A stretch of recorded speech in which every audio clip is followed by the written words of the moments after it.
RKB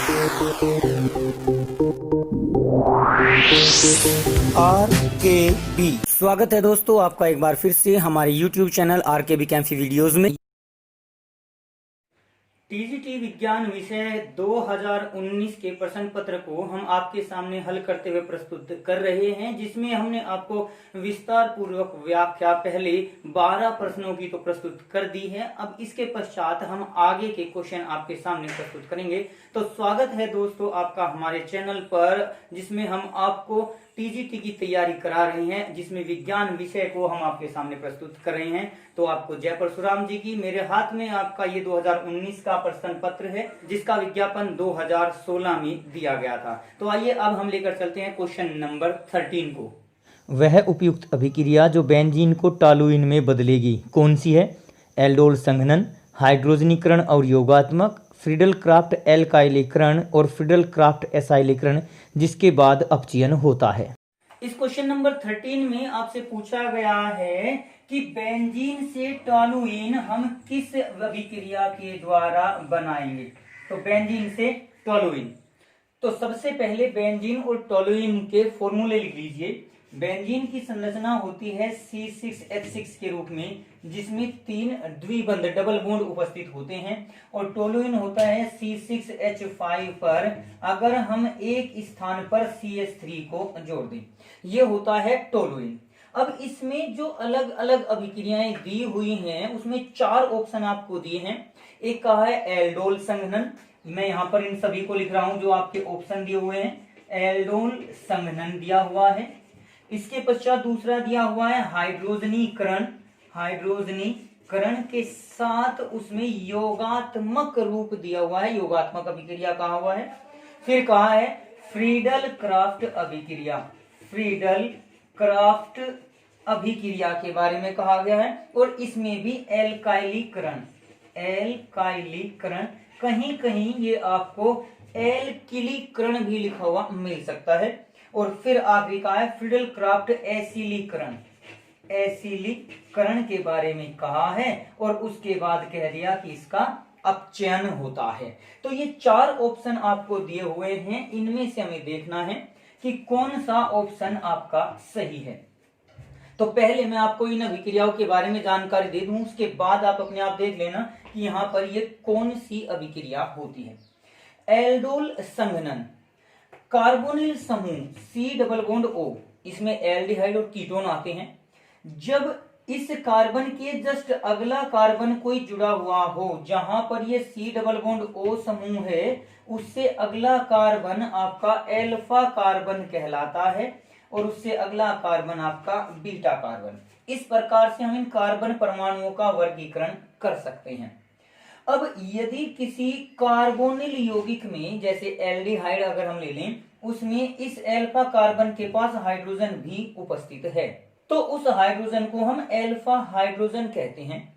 तो जिन एल्डिहाइडों में, aldol संघनन के बारे में बता रहा हूं, जिन एल्डिहाइडों में अल्फा हाइड्रोजन प्रेजेंट होता है, उपस्थित होता है, वो डाइल्यूट NaOH की उपस्थिति में 2 अणु द्वारा संयुग्मित होते हैं, संघनित होते हैं, इकट्ठे होकर एक यौगिक बना देते हैं, जिसमें एल्डिहाइड समूह भी होता है और ओल यानी एल्कोहल समूह भी होता है। उस अभिक्रिया को एल्डोल कहा जाता है।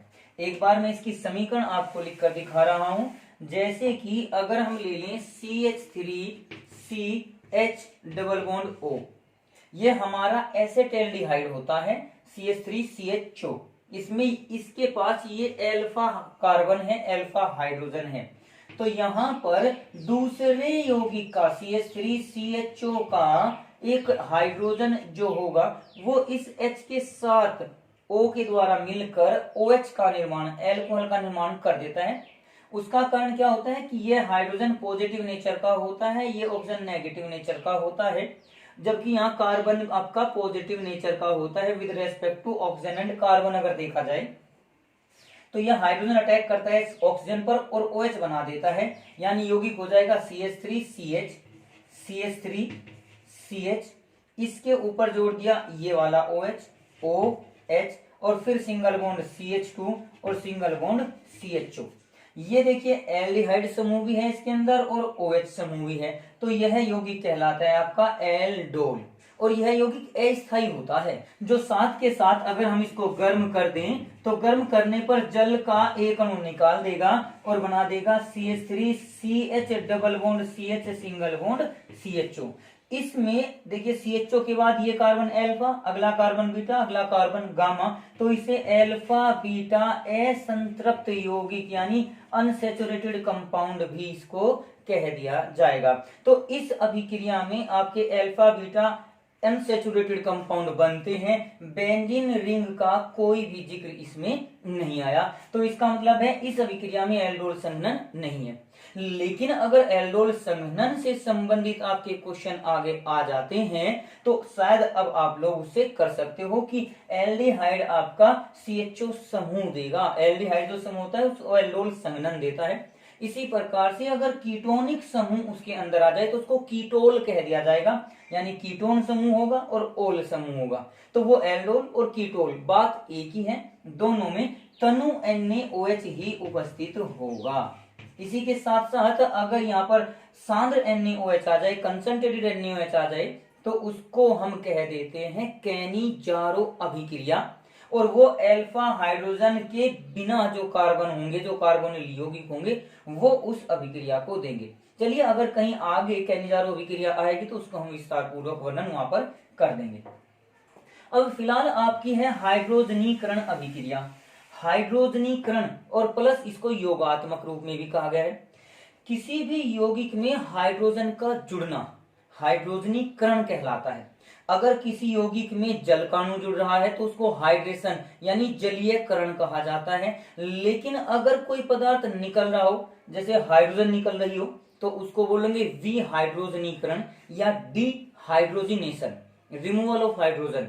इसी प्रकार रिमूवल ऑफ वाटर बोला जाता है निर्जलीकरण। तो यहाँ पर हाइड्रोजनीकरण कहा गया है और उसको योगात्मक रूप में नाम दिया गया है। तो जैसे डबल बॉन्ड आपका CH2 इसके बीच में आ गया एथिलीन होती है, जब ये हाइड्रोजन के साथ योग अभिक्रिया करेगी निकिल उत्प्रेरक की उपस्थिति में, पैलेडियम आदि की उपस्थिति में, तो ये CH3 यानी एथेन का निर्माण कर देती है और इस अभिक्रिया को हाइड्रोजनीकरण या योगात्मक अभिक्रिया कहते हैं।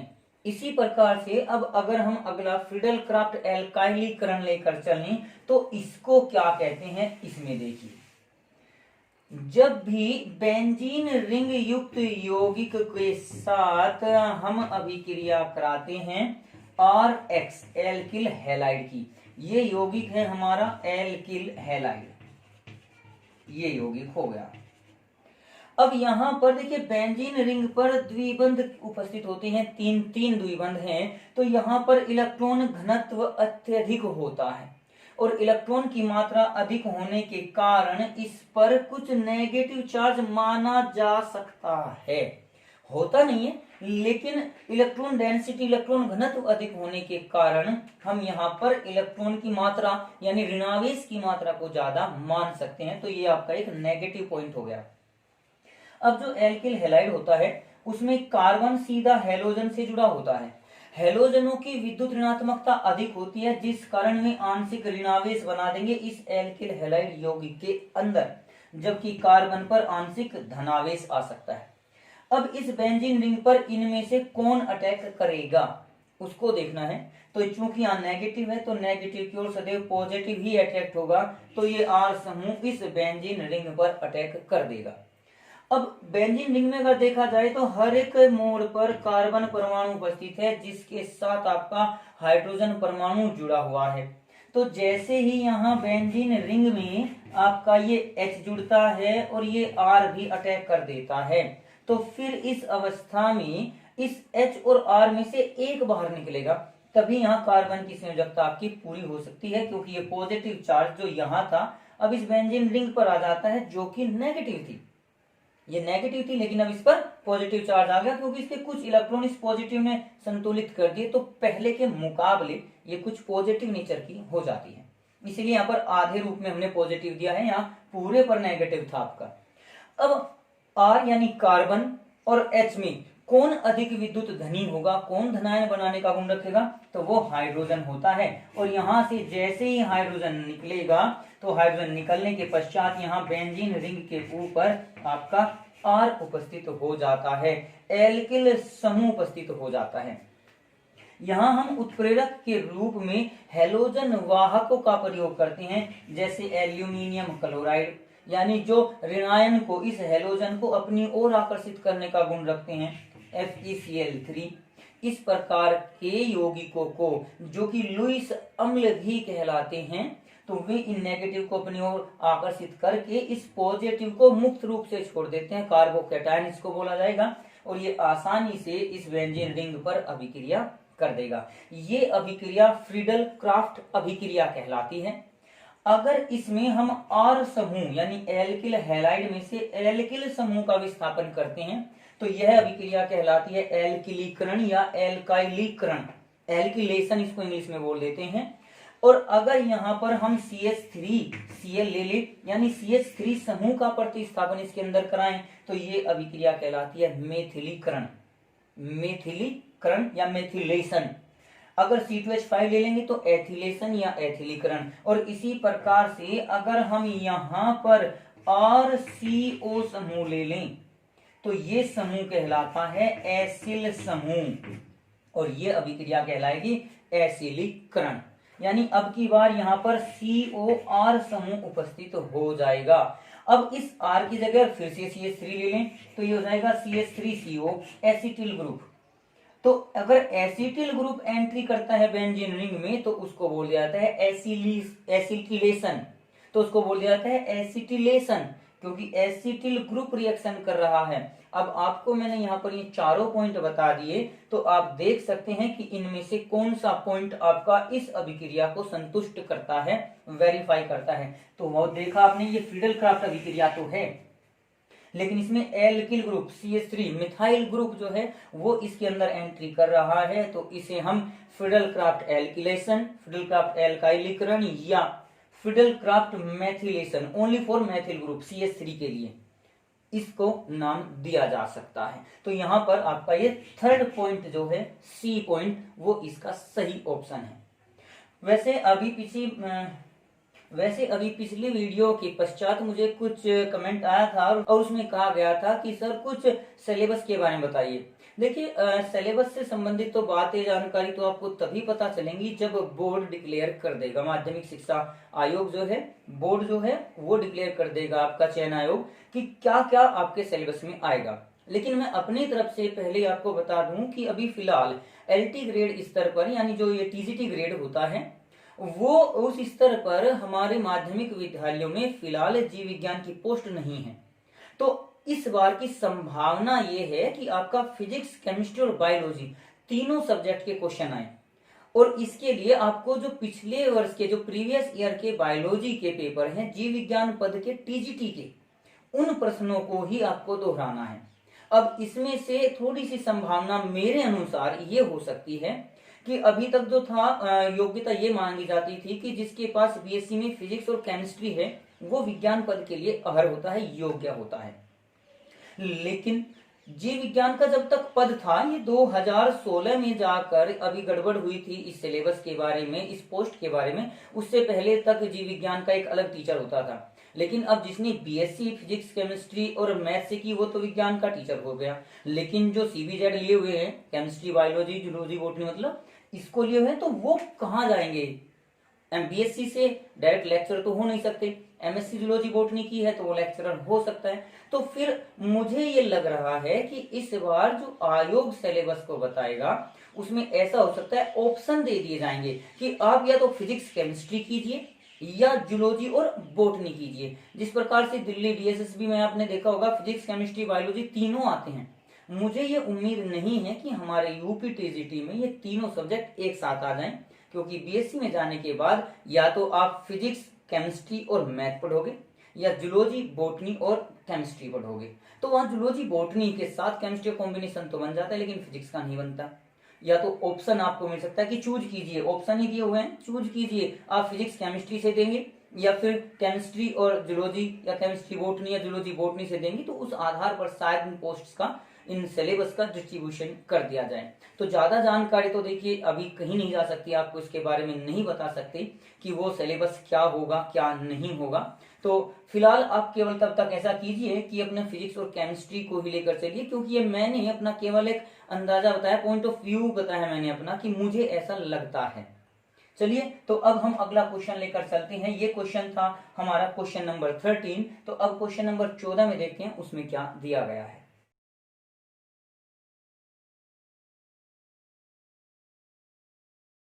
क्वेश्चन नंबर 14 में फिर आपको 2 पॉइंट दे दिए कि आपका एक तो सेल्सियस पैमाना है और एक फारेनहाइट पैमाना है। इनमें से किस टेम्परेचर पर एक साथ वैल्यू, एक जैसी वैल्यू होती है।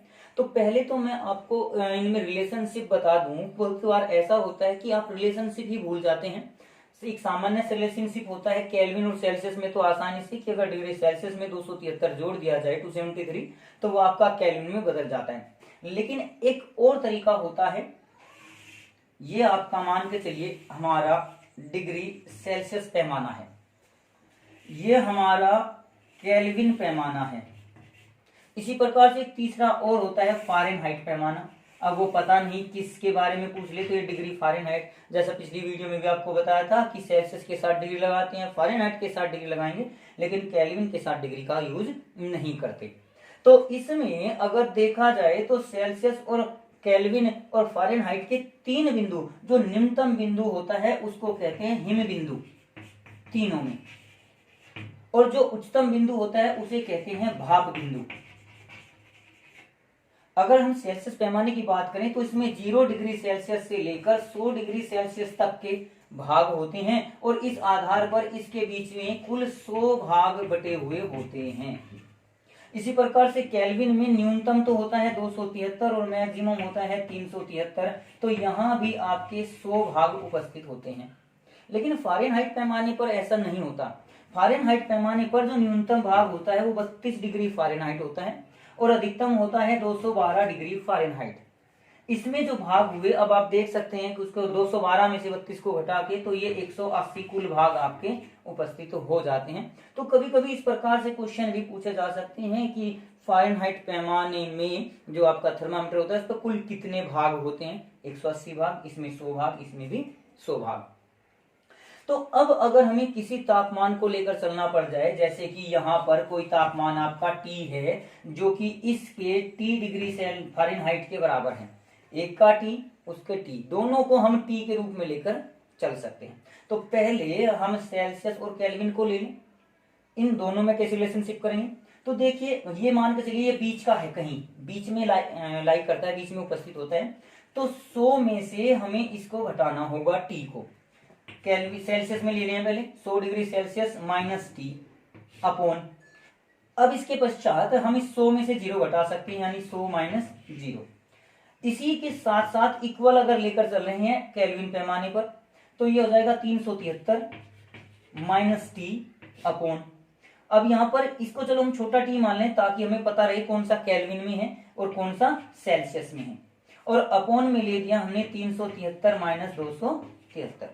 तो ये भी घटने के बाद 100 आ जाएगा, ये भी घटने के बाद 100 आ जाएगा, तो दोनों हमारे क्या हो सकते हैं, कैंसिल हो सकते हैं। तो इस आधार पर अब यहाँ पर चलिए इसको हम बाद में देख लेंगे।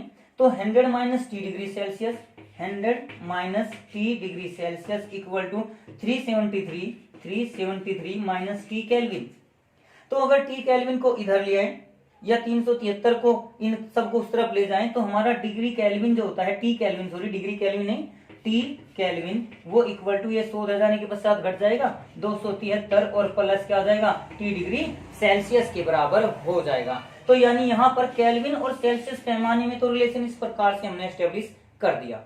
ठीक इसी प्रकार से अब अगर हम डिग्री सेल्सियस और डिग्री फारेनहाइट के बीच रिलेशनशिप एस्टेब्लिश करना चाहें तो मैं अब इसको हटा रहा हूं।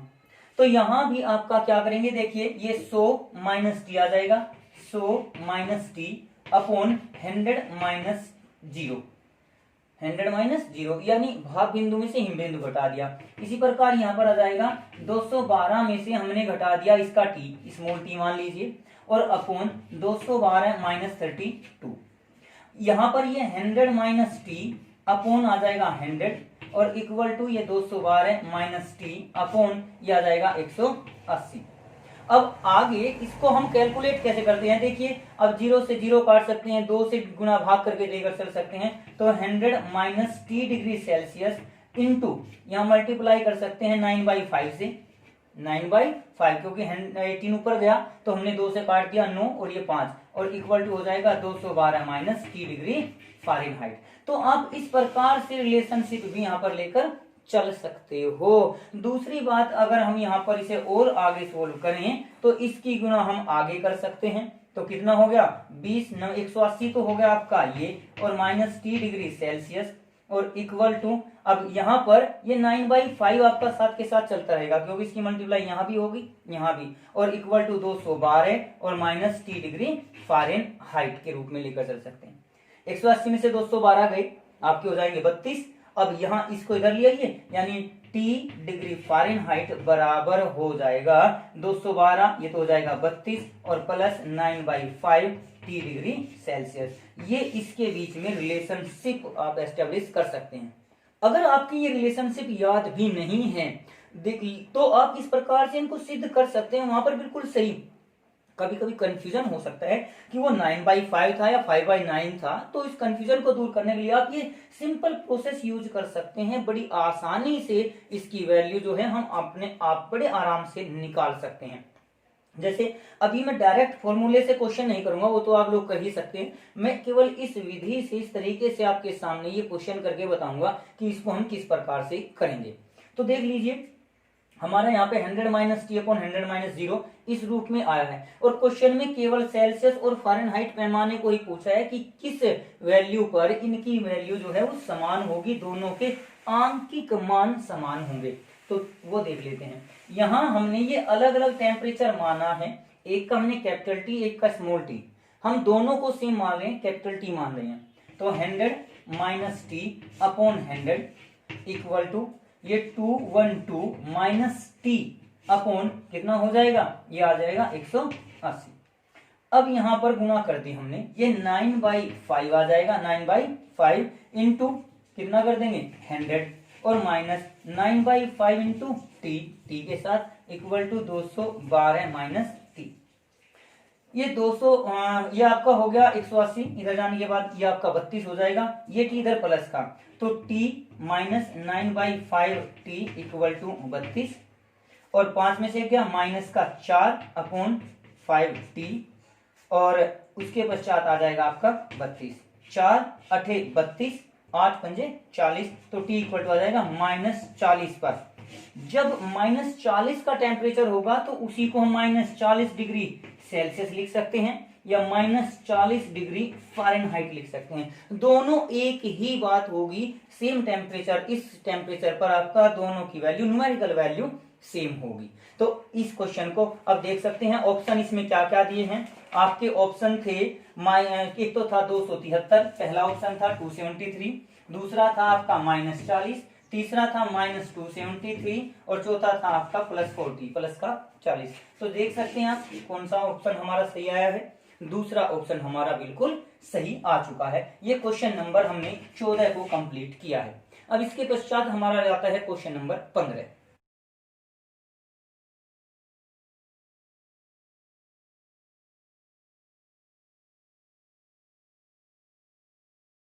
क्वेश्चन नंबर 15 में आपको दो नाभिक दिए हुए हैं। एक नाभिक सपोज कीजिए ए है और दूसरा नाभिक दे दिया गया बी। इन दोनों के द्रव्यमान दिए हुए हैं, ए का द्रव्यमान सपोज करो x है और बी का y। ये नीचे जो लिखे जाते हैं परमाणु क्रमांक यानी एटॉमिक नंबर, किसी भी एलिमेंट को रिप्रेजेंट करने के लिए नीचे परमाणु क्रमांक और ऊपर परमाणु भार। परमाणु भार यानी मास नंबर और एटॉमिक वेट दोनों हम एक ही बात लेकर चल सकते हैं। अलग अलग होते हैं वैसे, लेकिन ज्यादातर जो हम कैलकुलेशन करते हैं उनमें परमाणु भार और द्रव्यमान संख्या एक ही मानकर चल सकते हैं। वैसे जब इसकी आवश्यकता पड़ेगी तो मैं आपको इसका विस्तार पूर्वक वर्णन भी दूंगा कि आखिर ऐसा क्यों होता है। तो यहाँ पर कहा गया है कि इन दोनों x और y को जोड़कर एक नया नाभिक बनाया गया है और उससे m द्रव्यमान का नाभिक बना दिया गया। तो फिर चार ऑप्शन दिए हैं कि कौन सा ऑप्शन सही होगा। क्या x + y = mk होगा, या x प्लस वाई की वैल्यू अधिक होगी m से और x प्लस वाई की वैल्यू कम होगी m से, या फिर m प्लस x की वैल्यू होगी y के इक्वल। अक्सर YouTube पर आपने और भी वीडियो देखी होंगी, क्योंकि मैं भी देखता हूं, अभी भी देखता हूं, पहले भी देखी हैं, कि ज्यादा बस ऑप्शन बता दिया, सीधा जवाब दे दिया कि इसका ऑप्शन ये होगा, ये सही है। लेकिन क्यों? मैंने आपको पहले भी कहा है कि अपनी जो तैयारी कर रहे हैं, आप अपनी तैयारी करते हैं तो उसमें क्यों का जवाब जरूर दें। आप विज्ञान विषय से अध्यापक बनने जा रहे हैं तो आप लोगों को स्वयं पहले वैज्ञानिक बनना पड़ेगा, अध्यापक से पहले वैज्ञानिक बनना पड़ेगा। और वैज्ञानिक वही होता है जो क्यों की खोज करता है, तो आपको भी यहाँ पर क्यों की खोज करनी है। ठीक है, चलिए हमारा ऑप्शन आ गया ये सेकंड ऑप्शन हमारा सही है। लेकिन ये ऑप्शन क्यों आया? तो इसका रीजन है एक अभिक्रिया जिसको नाभिकीय संलयन कहते हैं। एक तो होता है आपका नाभिकीय विखंडन यानी न्यूक्लियर फिजन, और एक होता है नाभिकीय संलयन यानी न्यूक्लियर फ्यूजन। फ्यूजन मतलब जुड़ना। जब दो हल्के नाभिक आपस में जुड़कर एक बड़े नाभिक का निर्माण करते हैं तो उस अभिक्रिया को नाभिकीय संलयन कहा जाता है। और नाभिकीय संलयन में सदैव द्रव्यमान की हानि होती है जो कि ऊर्जा के रूप में उत्पन्न हो जाता है। जिस प्रकार से हाइड्रोजन बम का निर्माण होता है, ये वही अभिक्रिया यहाँ पर आई हुई है। ठीक इसी प्रकार से नाभिकीय विखंडन में भी ऊर्जा की हानि होगी, द्रव्यमान की हानि होगी जो ऊर्जा के रूप में उत्पन्न होगा। जैसे परमाणु बम का विस्फोट, एटम बम जिसको कहा जाता है, वो परमाणु विखंडन के आधार पर होता है। और जो हाइड्रोजन बम होता है, सूर्य पर जो ऊर्जा का स्रोत है वो भी नाभिकीय संलयन है। सूर्य पर उपस्थित हाइड्रोजन के छोटे नाभिक परस्पर मिलकर हीलियम के एक बड़े नाभिक का निर्माण कर देते हैं जिसमें बहुत सारी ऊर्जा उत्पन्न होती है।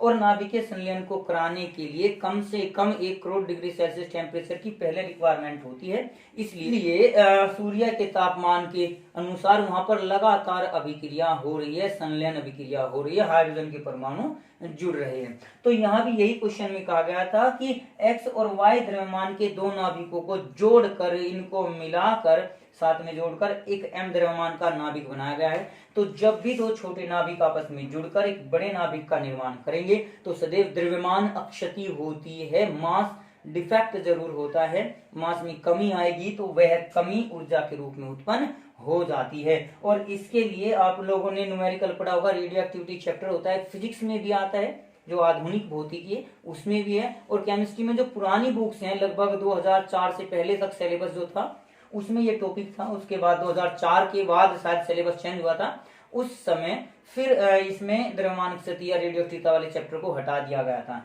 और वहां पर एक एएमयू की द्रव्यमान स्थिति अगर होती है तो वो 931 मेगा इलेक्ट्रॉन वोल्ट के बराबर होती है, ऊर्जा में जो हानि होती है। इस प्रकार से आप इसको जूल में भी कन्वर्ट कर सकते हैं। एक क्वेश्चन ये भी हो सकता है कि एक एएमयू कितने जूल ऊर्जा के बराबर होता है। तो यहाँ पर एक छोटा सा क्वेश्चन करते समय हमने कितने पॉइंट तैयार कर दिए, यही आपके नोट्स बनाने की प्रक्रिया होनी चाहिए। स्वयं के नोट्स बनाइए, कोशिश कीजिए कि आप दूसरों को नोट्स दें, दूसरों के आगे हाथ न फैलाएं, बल्कि आपका हाथ इस प्रकार से होना चाहिए कि ले भाई मेरे भी नोट्स पकड़, खुद तैयारी कर। तो अपने नोट्स खुद बनाइए और दूसरों की हेल्प कीजिए। दूसरों के नोट्स लेकर स्वयं समझने की कोशिश बिल्कुल न करें, वो समझ में भी आपके कम आएगा। इसके बजाय आप YouTube से कोई भी वीडियो देख सकते हैं, ये नहीं कहूंगा कि मेरी देखिए, अगर अच्छी लगे तो आप मेरी वीडियो को देख सकते हैं, अपने दोस्तों को शेयर कर सकते हैं। और अगर मेरी अच्छी नहीं लगती, दूसरों की अच्छी लगेगी, किसी न किसी की वीडियो तो आपको अच्छी लगेगी। जरूरी नहीं है मेरा पढ़ाया आपकी समझ में आए, आपके दोस्त की समझ में आ सकता है। अगर ऐसा है कि आपकी समझ में आ गया, हो सकता है उसकी समझ में ना आए, तो ये एक अलग अलग कला होती है पढ़ाने की, जो हम लोगों को, आप लोगों को, सबको मिली हुई है। बस उसको एक्सप्लेन करने का, उसको यूज करने का एक मौका चाहिए। और वो मौका आपको कब मिलेगा? जब आप तैयारी कर लेंगे तो आपको मौका जरूर मिलेगा। चलिए अब अगले क्वेश्चन को लेकर चलते हैं, क्वेश्चन नंबर 16 को।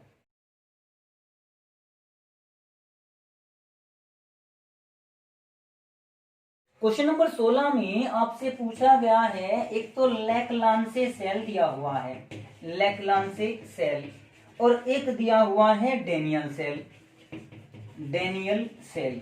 और इसके बारे में पूछा गया है कि बताइए ये किस प्रकार के सेल हैं। दोनों के दोनों शुष्क सेल हैं, दोनों के दोनों गीले सेल हैं, एक शुष्क, पहला आपका शुष्क है, दूसरा गीला है, और या फिर पहला गीला और दूसरा आपका शुष्क सेल है, इसके बारे में आपको बताना है।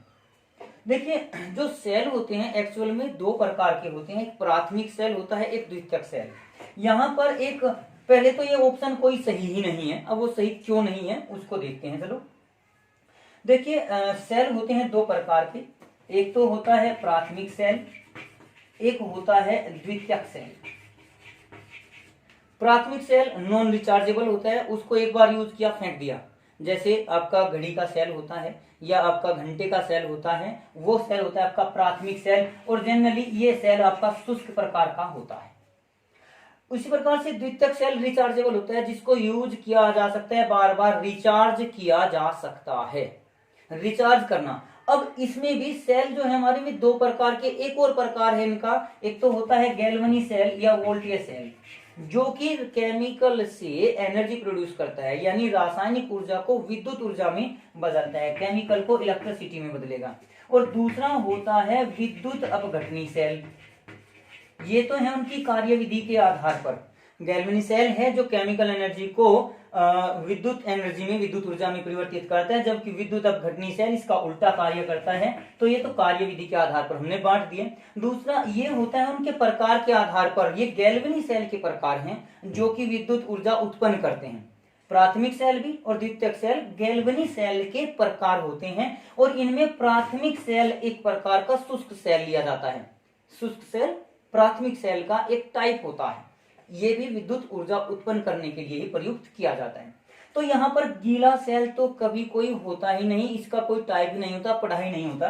तो जैसे यहाँ पर आपके गीले सेल दिए हुए हैं, तो इनको गीले को किसी को नहीं लेंगे। यहाँ पर आपका हम शुष्क भी नहीं ले सकते, क्योंकि शुष्क में लैक्लांसे सेल में जल का प्रयोग कर लिया जाता है, उसके अंदर कोई लवण ले लिया जाएगा, जैसे कि जनरली लेबोरेटरी में 12th लेवल तक NH4Cl को ले लेते हैं, अमोनियम क्लोराइड को। और उसके लिए जो कैथोड और एनोड ले जाते हैं, एक तो होती है जिंक की रोड और एक कार्बन का जो पोरस कोट होता है उसका इलेक्ट्रोड यूज किया जाता है, जिन्हें हम कैथोड के रूप में, एनोड के रूप में प्रयुक्त करते हैं।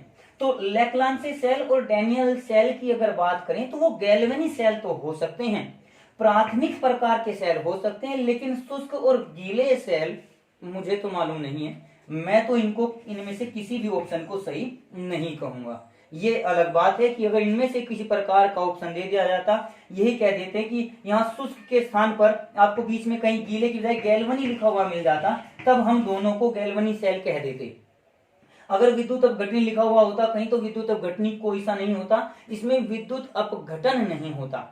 विद्युत अपघटन क्या होता है कि किसी पदार्थ में विद्युत प्रवाहित करके उसे दूसरे नए पदार्थों में बदलना, यानी विद्युत ऊर्जा से रासायनिक ऊर्जा का निर्माण करना, वो विद्युत अपघटनी प्रक्रिया कहलाती है। तो इस क्वेश्चन को एक बार आप लोग भी कहीं और से अगर आपको आंसर मिले तो मैं कहूंगा कि आप उसको कमेंट बॉक्स में जरूर लिख दें, या किसी को इसका आंसर और अच्छे प्रकार से पता हो, इसमें से किसी को ले सकते हो, तो उसे कमेंट बॉक्स में जरूर लिख के बताएं, क्योंकि मेरे अनुसार इनमें से कोई आंसर सही नहीं है।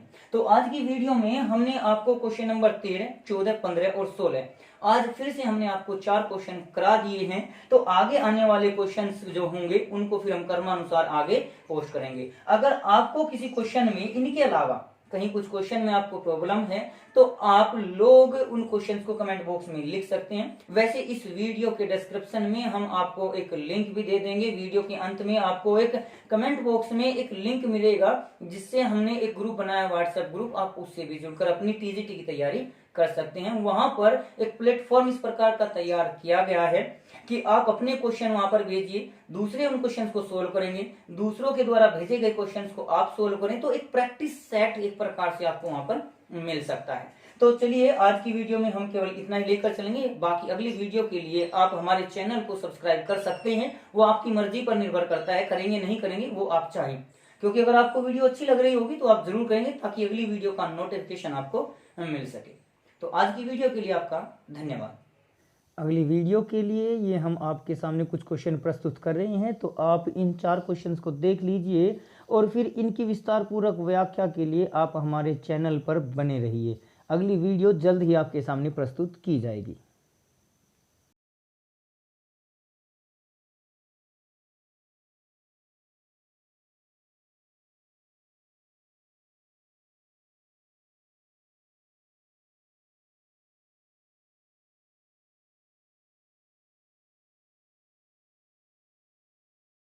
आज की वीडियो में बस इतना ही। अगली वीडियो प्राप्त करने के लिए हमारे चैनल को सब्सक्राइब करें, वीडियो को लाइक करें और अगर वीडियो अच्छी लगे तो कमेंट्स करें और दोस्तों को भी शेयर करें।